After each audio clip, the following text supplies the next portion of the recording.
Welcome back to your briefing on President-elect Donald Trump's transition into the White House. According to an SSRS CNN poll, 55% of Americans approve of how the incoming president has been handling his transition. And they're even putting that on CNN. So let's welcome in our panel. Republican strategist Katie Frost, alongside her chairman of the Fort Bend County Republican Party in the great state of Texas, Republican strategist Bobby Eberle. Welcome to you both. Thanks, Ed. Great Good to be here. with you.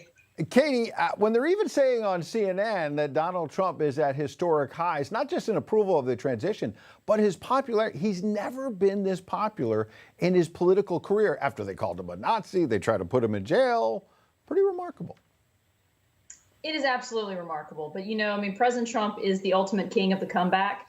Look at where he was 4 years ago when they were throwing everything at him. And now he's going into the presidency with, as you said, record high approval ratings. But the other thing in that poll that I noticed, I thought was particularly noteworthy, is that 30% of Americans think that our country's moving in the right direction. And it's the highest number we've ever seen since President Biden was elected. So for things to be good and for people to be optimistic in Biden's America, they need to know he's on his way out. Yeah, and on the way out the door, Bobby, he's making it worse for himself, Biden. He's selling off spare parts from the unbuilt border wall down in your state of Texas and Arizona, I'm sure nearby, and the rest of it. I mean, and then more pardons. They pardoned a Chinese national, had 47,000 images of child pornography. I mean, are they trying to make their legacy worse right now, the Democrats?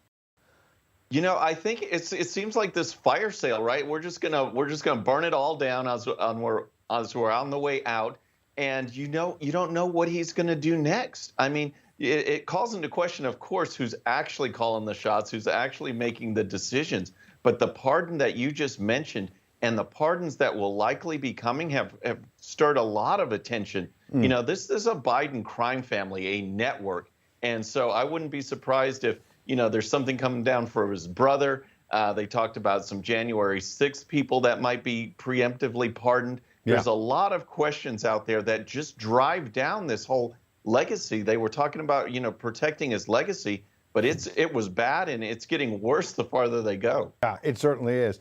Katie, it's interesting because it's gotten so low for Democrats. They're looking for a win somewhere and they can't seem to find it. And Washingtonian magazine comes out with this. It's so bad that Democrat waiters and bartenders are saying they're going to be mean to the Trump people when they get to Washington. Like, that's going to be their revenge. Quote, this person theoretically has the power to take away your rights, but I have the power to make you wait 20 minutes to get your entree, says Nancy, the bartender.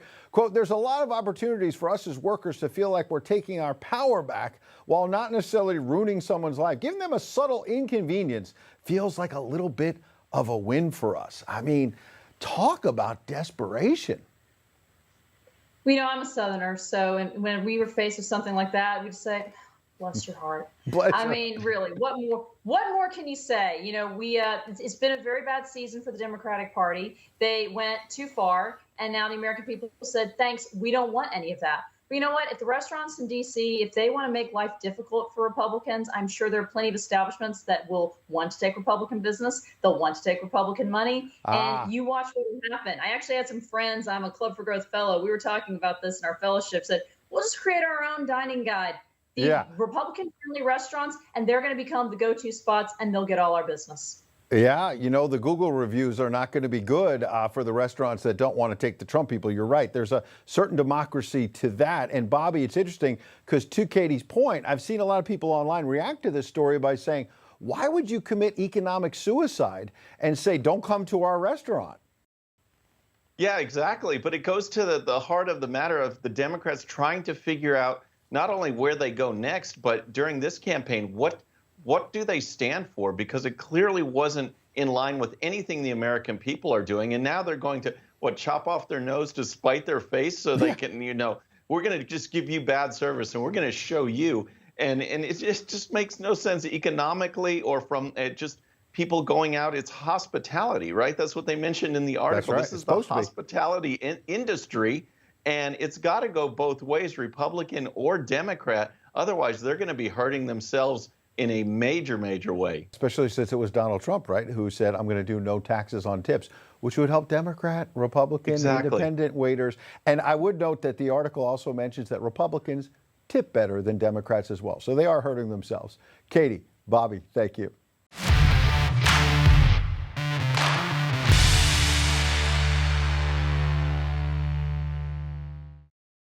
All right, friends, thanks again for tuning in. I really appreciate it. And before you go, please hit that subscribe button above. Once you do, tell your friends, share it, spread the word about the 13-minute news hour so we can keep growing. And for more great content, check out these videos right here, and I'll see you next time.